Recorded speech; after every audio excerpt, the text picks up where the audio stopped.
audience. Then we'll open it up to any question that anyone here might have. So there's a microphone here. If you have a question, just feel free to raise your hand and come up there and ask it. But beginning with one of these in advance.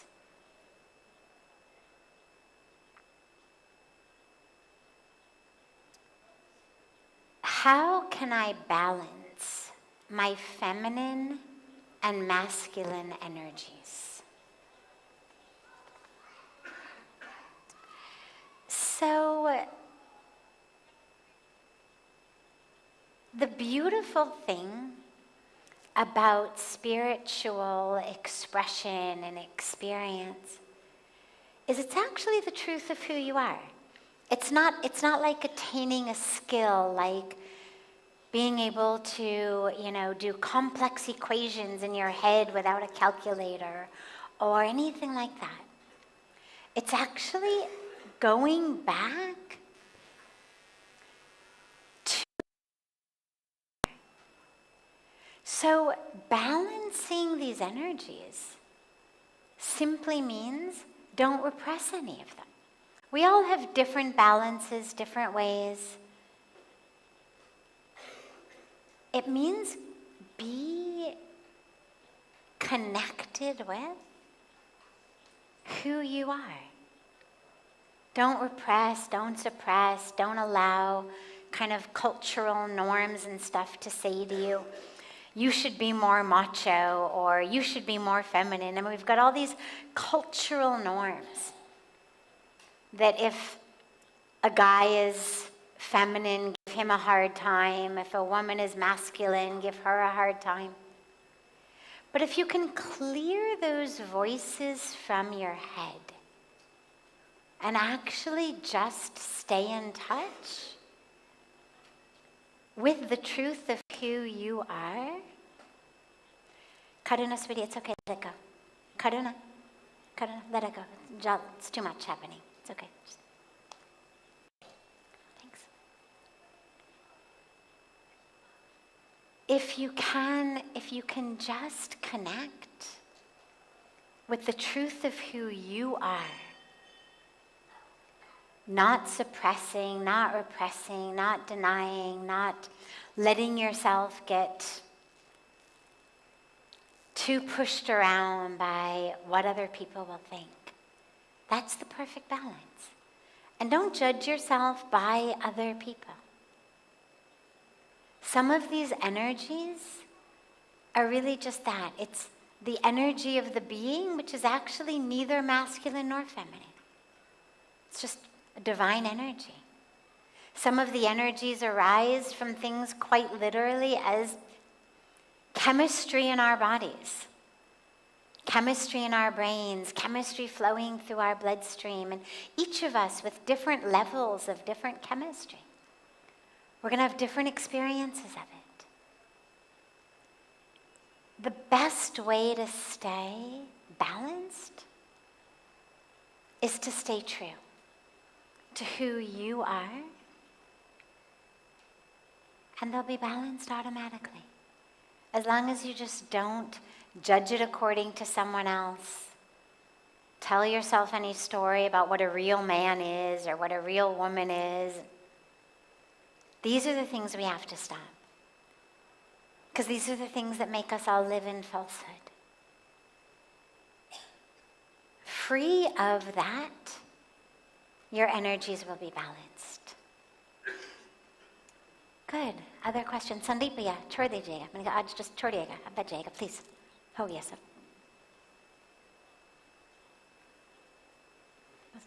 Oh, yeah. Ban Karli Jayega. Thanks.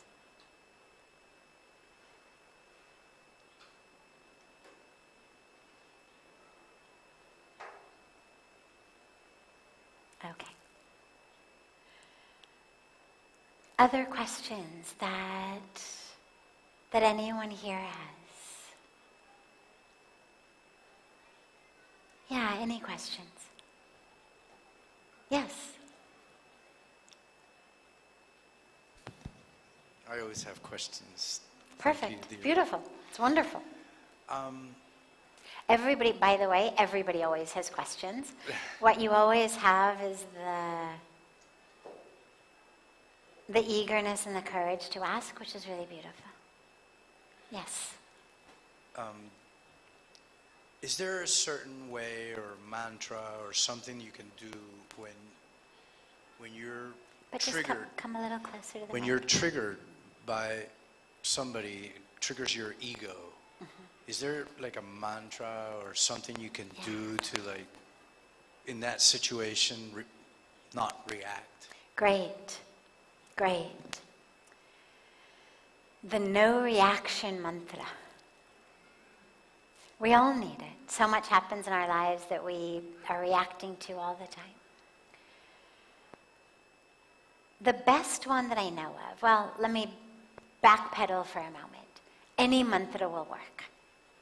If you already have a mantra that you're working with in your japa, in your chanting, that mantra is powerful. Whatever thoughts arise in your mind, whether you've been triggered by someone, you're reacting, you're angry, you're upset, or whether it's anything. If you're working with a mantra, use that mantra. However, if you are not already working with a mantra, or you'd like an additional mantra, my favorite no reaction mantra is Neti Neti. Neti Neti.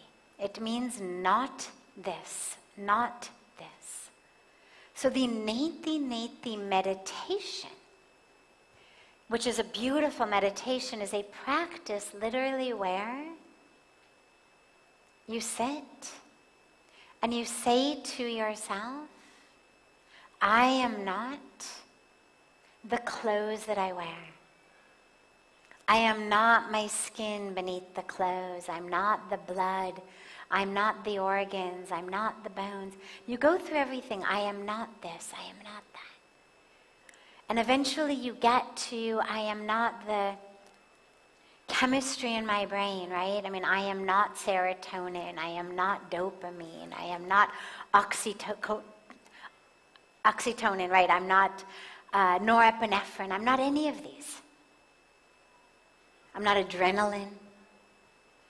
I'm not neurotransmitters. I'm not hormones. I'm not any of the chemistry in my brain. I'm not an electrical impulse firing down my axon, making one neuron fire into another. And it's important to realize that we're not those, because that's the stuff that thoughts are made of. Every thought, every feeling, every emotion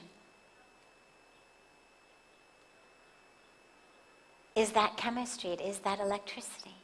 So it's a very powerful meditative practice to do, but it's also my favorite throughout the day mantra. Whatever it is that arises, Neti Neti, I am not this.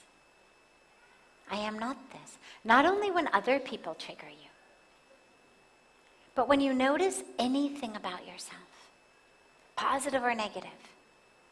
You're walking down the street, you see a mirror, you see a reflection of yourself in the mirror or in a store window, right? And the mind tends to go in one of two directions. Either something good, wow, looking really good. Boy, you're hot today. Wow, you look great. Or the mind goes negative. God, you've gotten fat, or your back is slouched, or those clothes look awful, or whatever it may be. Whichever way the mind goes. Neti Neti, I am not this, I am not that. I'm not the good-looking body, I'm not the not-so-good-looking body, I'm not the fancy clothes, I'm not the not-nice clothes. I'm none of it. Neither am I the reflection, nor am I the body that is being reflected. Not this. Someone says to you, oh my God, you are the best. Neti Neti. We love that stuff. That's the stuff we're like, yeah, that's me. Did you hear? I'm the best. But in order for it to work, you've got to do it all the time. So someone says to you, oh my God, you are the best, you are so wonderful. And you realize inside you, don't say it to them, let them, appreciating someone is beautiful. Let them appreciate you. But inside you, you know, neti neti, not this. I am not the doer of good deeds that has made this person appreciate me. I'm not the handsome body they're appreciating. I'm not the person who has said something that makes them feel so good. I'm not that. Neti neti. When you can do that, then when they also say to you, oh my God, you are the worst. You are mean, you are obnoxious, you are this. You will also know. Neti neti. Because people are projecting. That which they are telling you is their own projection. It's their own vision. In Hindi we say, Jaise drishti vaise shrishti. As is the vision, so is the universe. So is the creation. As I see, so is the world. So when you find yourself an object of someone else's projection, good or bad, you have to realize, neti neti, I am not this. You get triggered, you get angry. Neti neti. I am not the anger. What is anger? It's a chemical reaction in my brain. It's a chemical reaction on my adrenal glands. That's all it is. It's a pattern of thought in the brain. It sends a message down to the adrenal glands. They secrete a bunch of adrenaline. Now my palms are sweating. My heart rate's going. My face is all red. It's a chemical reaction. Patterns of thought propel it. But it's not who you are. Because if who you are were the anger, then when you're no longer angry, who are you? Right? You don't disappear when you're not angry anymore. So we realize when we get triggered, neti neti, I am not this. I am not the one who is triggered. I am not the pattern of anger that's happening right now. I'm not my reaction. So for me, that is the best mantra. But along with that is the very simple English mantra, which literally is no reaction.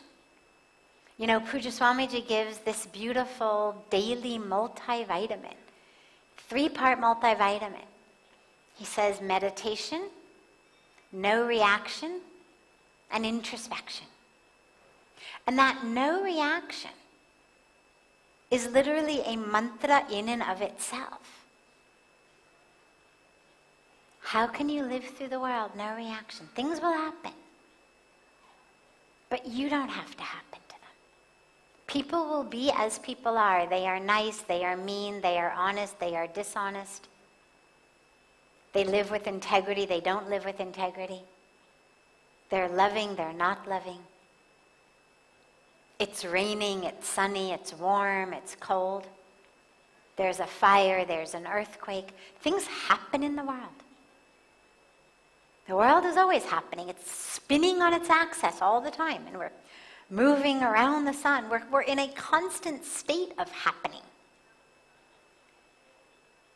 But spirituality is to disconnect your happening from what's happening in the world. So people will keep doing what they do, but you keep recognizing no reaction. Neti neti, I am not this. And slowly, slowly over time, you'll stop reacting. You'll notice.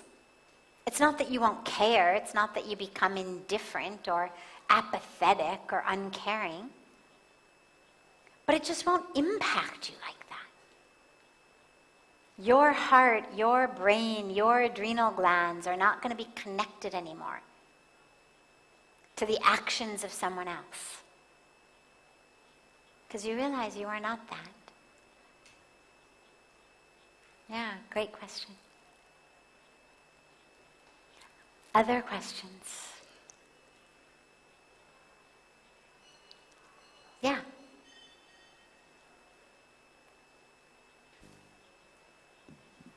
And for those of you who just came in a few minutes ago in the back, it's an open question and answer, so any questions that you have, feel free to come up to the mic and ask them. Yes? Good evening, Sadhviji.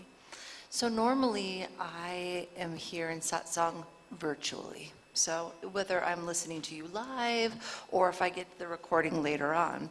So I would love for you to speak a little bit on time and space. And if we're in the moment and witnessing satsang, no matter if it's recorded or not recorded, I feel connected.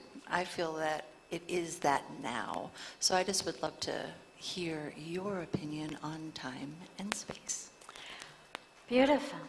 You know, this concept of time and space is one of those places, and there's many of them, that I love, where science of today is quote unquote discovering that which the sages and the saints and the rishis and the yogis have been telling us for thousands of years.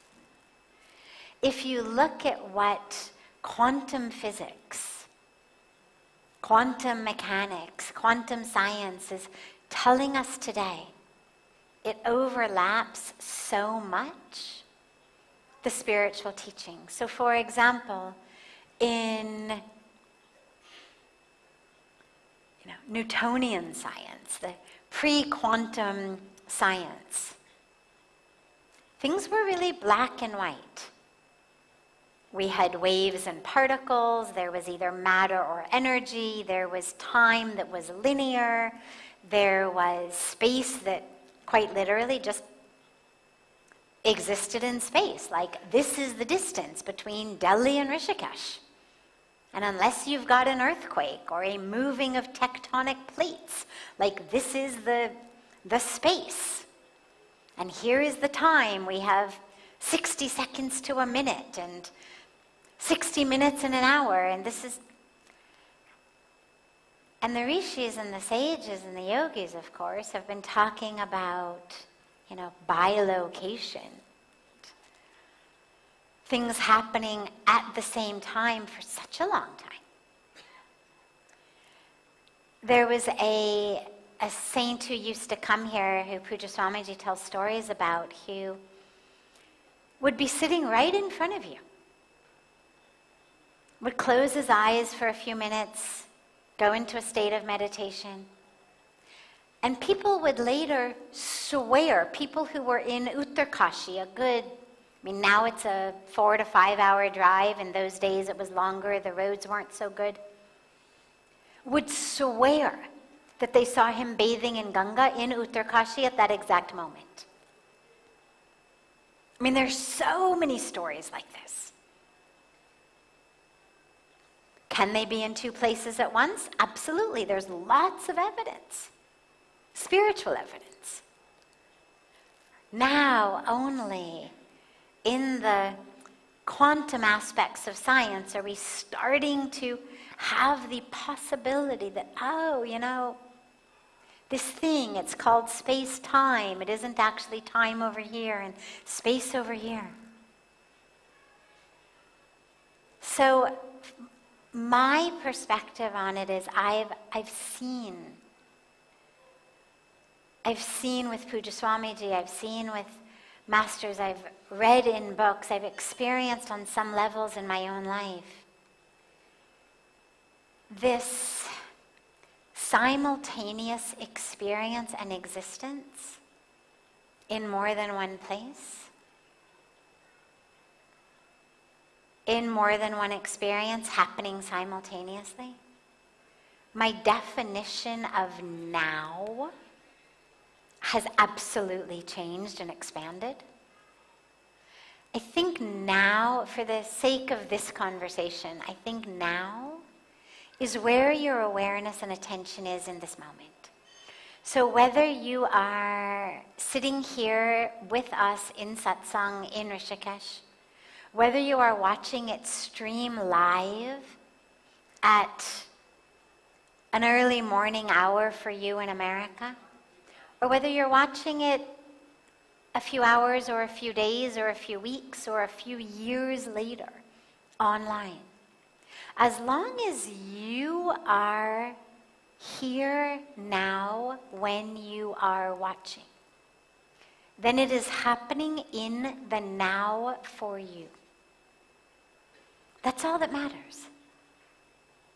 When we read scripture, when we read inspirational teachings, whether the speaker of it is still in their bodies or has passed on away thousands of years ago, or was a being who some people even consider a mythological being, if when you read it and meditate upon it, you are here, it's now.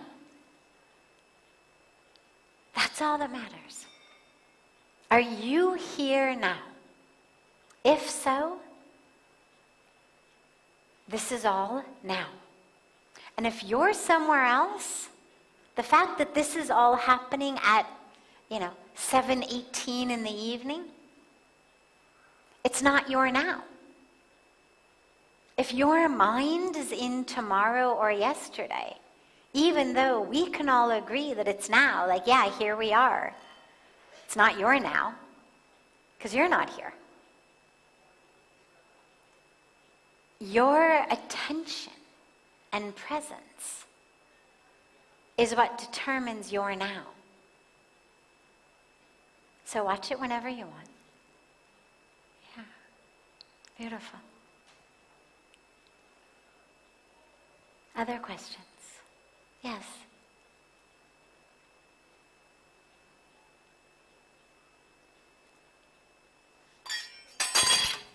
Pranama, I have two questions. Sure. First question is, I have read in Shiva Sutra that the main cause for sadness or all this is like if we have emotional detachment or vairagya, then we will be free from all that. Now I am a householder, I have husband, I have a family, I have a job, I have 2 daughters. So even though I have read it in the Shiva Sutra, but I'm finding it difficult to practice in practical life, because when I have daughters, there is bound to be love, there is bound to be attachment, there is bound to be moha. So kindly explain me how being a householder in a family woman. Beautiful. Yeah, vairagya. So vairagya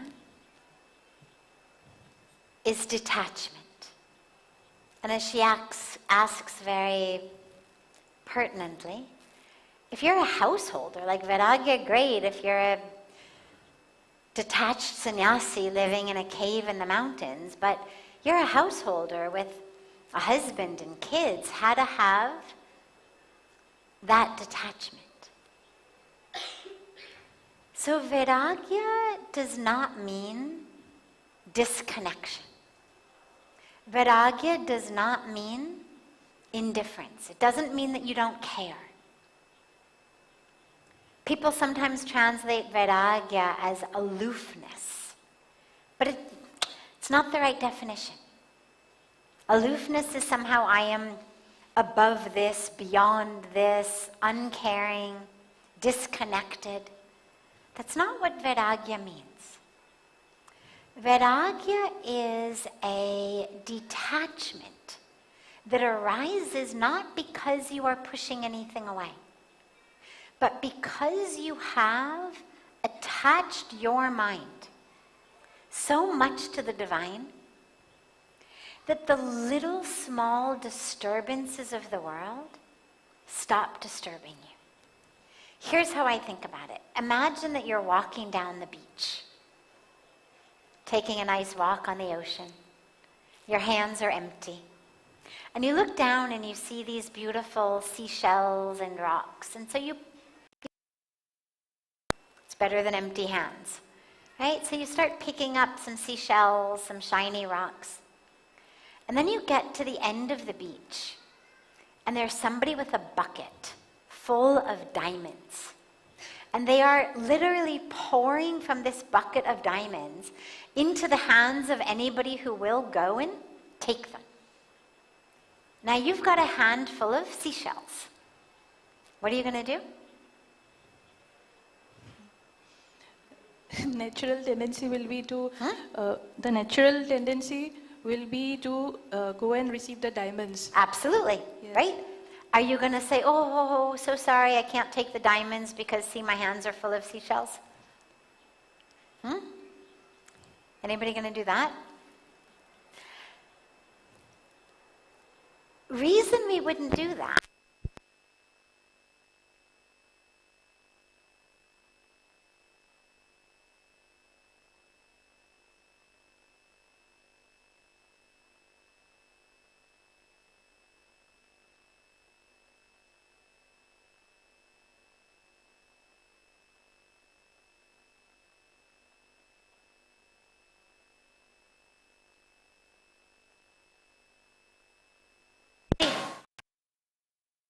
process. You don't have to like pry open your hands and cry over the loss of your seashells. We're so excited to get the diamonds that we don't even remember that we used to have seashells in our hands. You're not going to go home and mourn the seashells that you left, because now you've got handfuls of diamonds. This is vairagya. This is vairagya. It's not empty hands. It's not take your seashells and throw them down and now you have nothing and you are disconnected and separate. You don't care. I'm not interested in a shiny seashell. It's not that. Vairagya is, I have attached myself, connected myself to something that is so much more powerful. Something that is so much deeper, richer, more meaningful than the nonsense that I used to be attached to. That I don't even think about it. I used to be very concerned about, the types of clothes I wore or the jewelry I had or, whether other people looked nicer than I did. It's because you're empty. What do you have? Well, maybe you have a few nice saris, tocello, that's what you're attached to. Maybe what you have is your jet, your reputation, so that's what you're attached to. Maybe you have your money, so you're attached to that. But then, when you reattach yourself in spiritual practice to the divine, these things they are nothing.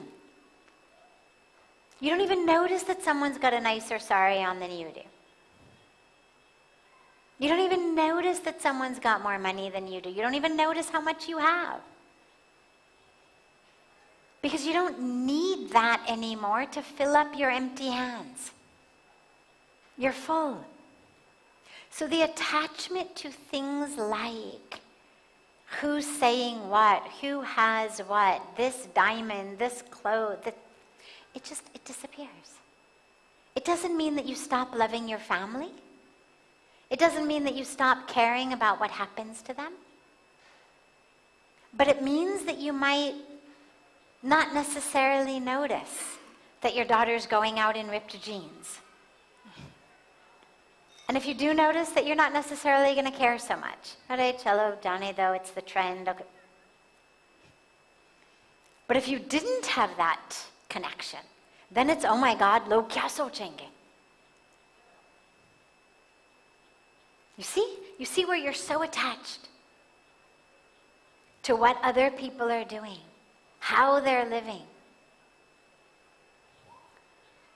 Somebody comes over to the house. They're not as nice to you as you'd like them to be. Maybe they're even rude to you. You used to get all worked up about it. You had a story. It was your story for a week. Your husband would come home, you'd tell him. You'd tell the in-laws, my God, this person came over, ye bola, ye kia, ye wo. It was what filled up your empty hands. Or the other side, somebody came over, some very, important person came over, sat and had a cup of tea with you, complimented your tea. That's your story of the week. Because you're empty. Kuch hai nahi aapke paas. So you become attached to these things. Vairagya is when you are so full of that divine connection that kaun aaye, kaun gaye, kisne kya bola, you don't even notice anymore. It's not that you stop loving. You love more deeply because you are less attached to what they're wearing, where they're going, what their table manners look like, what music they're listening to, who they're talking to on the phone, how long they've been on the phone. The things that used to fill up your mind all the time. People send you WhatsApps, you don't even open them. Whereas before, like the whole day goes and, oh my God, can you believe it? That's Vairagya. And householders need it just as much as monks in caves. Good. Thank you, Ma. Yeah, your daughters will thank you. Thank you. And I also have a second question. While trying to meditate, I'm not being able to meditate for long. There's so much of chaos going on in my head. It's difficult. Yeah. All right, so raise your hand here if when you meditate, thoughts don't come. Raise your hand if thoughts don't come when you meditate. Okay, raise your hand if thoughts do come when you meditate. Look around. Keep your hand up. Look around. Look around. Look the other way. Look the other way. You see? And if we had 10,000 people in here, you'd get the same unanimous response. The only hands that wouldn't go up were people who have never meditated, so they don't know.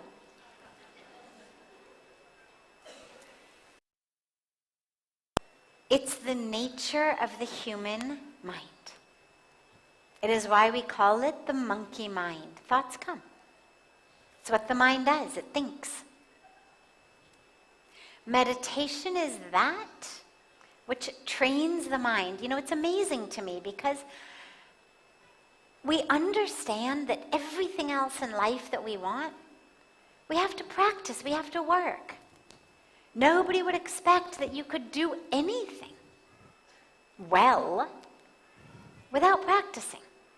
Whether it's a musical instrument, whether it's art, whether it's cooking, whether it's science, whether it's math, whatever you're looking to do.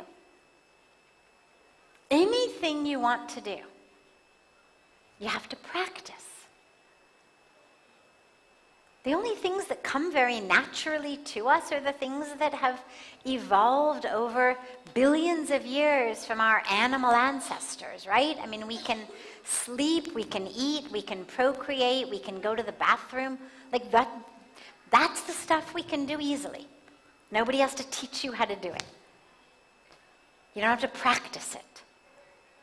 Beyond that, everything. Addition, multiplication, math, a foreign language, your native language. Dancing. All of it you have to practice. Look at a little toddler practicing walking. Walks 5 steps, falls. Walks 5 steps, falls. Walks 5 steps, falls. Can you imagine if the toddler said, forget it? Charter school. It's not for me.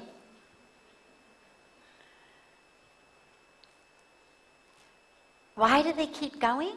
Because all of the adults around them keep encouraging them. Stand up, try again, stand up, try again, stand up, try again. If the adults around them said, "You stupid, clumsy idiot, you'll never walk," kid might never walk. But they're surrounded by people saying, "It's okay, yeah, you can do it. Come on, another step."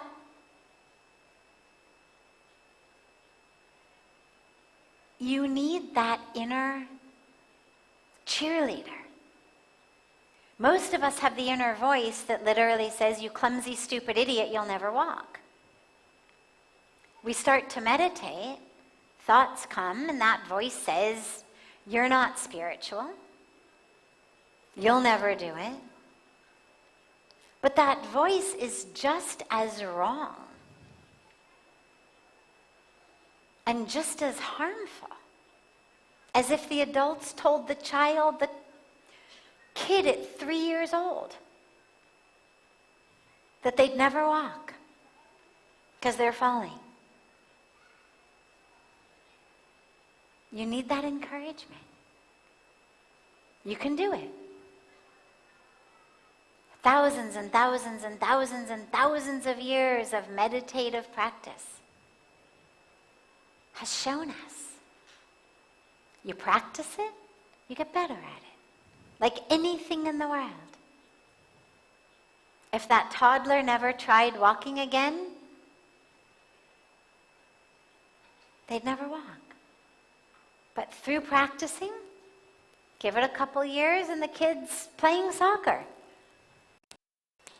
You'd never even realize this was the same one who was falling all over. Give it some time. As you meditate, what you'll discover is, the time in between the thoughts gets longer and longer. The spaciousness gets more, the stillness gets deeper. But you got to practice. Okay? Just activate the inner cheerleader. You need to be that adult to yourself that says, "Come on, stand up, keep going." A thought comes, that's okay. Just think of it like the kid falling down. Stand back up. It's okay. Nobody's going to have the kid start psychotherapy and talk about what it felt like to fall down. Did my right leg fall first or my left leg fall first? Did my knee touch the ground first or my ankle touch the ground first? It doesn't matter. What matters is stand up. But we're the opposite. The thought comes and we immediately start analyzing it. Oh, now I'm thinking about this. What does that mean? Forget it. Let it go. Go back to the meditation. If you want to analyze later, no problem. But now, let it go. Just go back to the meditation. You can do it. Thank you, Ma. Wonderful. Beautiful. Yeah.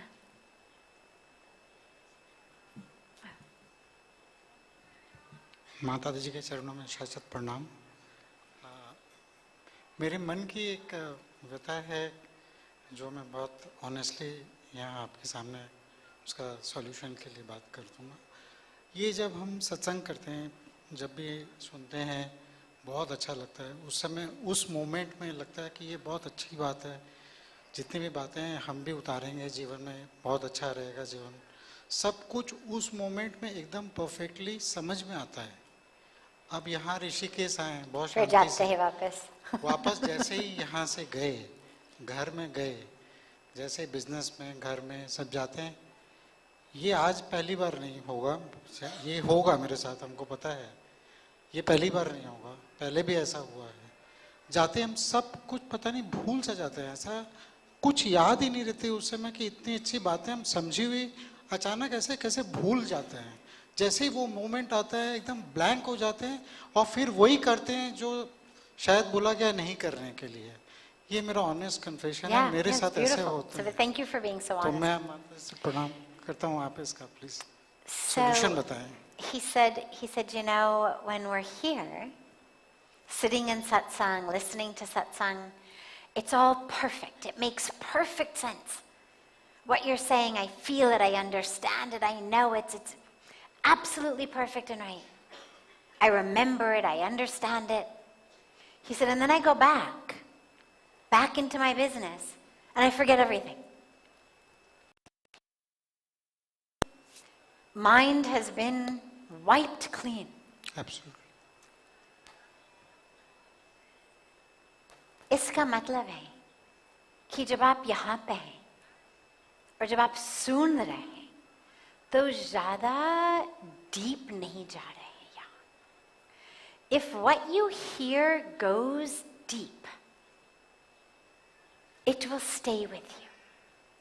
But sadly, a lot of us take spiritual programs as just kind of another thing to do. We go to Aarti, maza aa gaya, come to satsang, maza aa gaya, katha suna, maza aa gaya. But it's just like another layer of things I do. I watch TV, I listen to music, I see something on social media, then I go to satsang, I see a katha, I listen. And it's all just in this superficial level. It's essentially the in one ear, out the other ear situation. And nothing can actually deeply impact us when we're like that. And that's why you have to be present, and it has to be emotionally meaningful for you.